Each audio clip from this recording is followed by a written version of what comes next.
این ویروس بر مکه آمده، بس آیا این عذاب خداست؟ امروز حج عمره معن شده و حج فرض ممکن است که در سال آینده معن شود، بس آیا این عذاب خداست که بالای ما آمده یا امتحان است که از جانب خدا؟ ما باید خوب فکر کنیم.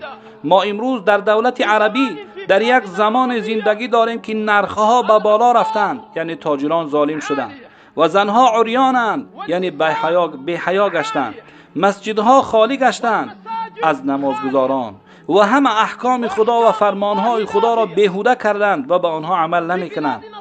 در دولت ما مددخواه و فریادکن را به فریادش کسی نمی‌رسد و کسانی صاحب قدرت و عالم هستند همه محبوسند.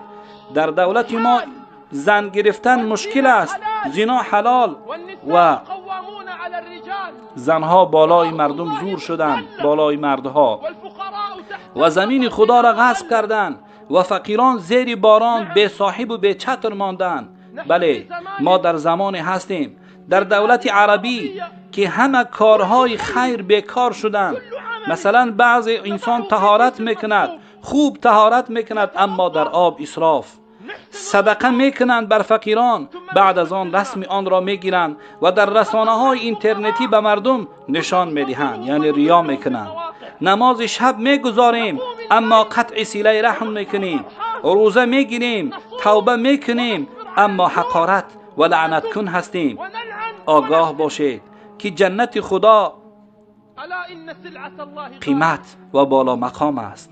بعضی مردم حج نمیکنند که گویا زور اونها به حج نمیرسد، لکن برای تماشا دورتر از حج میروند.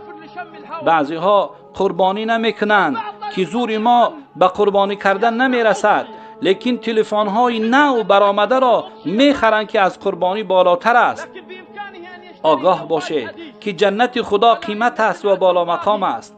یکی از ما وقت نمی‌یابد که 10 آیه قرآن در یک روز تلاوت کند، لکن وقت می‌یابد که 100 واقعه دنیایی را بخواند و تماشا کند. آگاه باشید که جنت خدا بالا مقام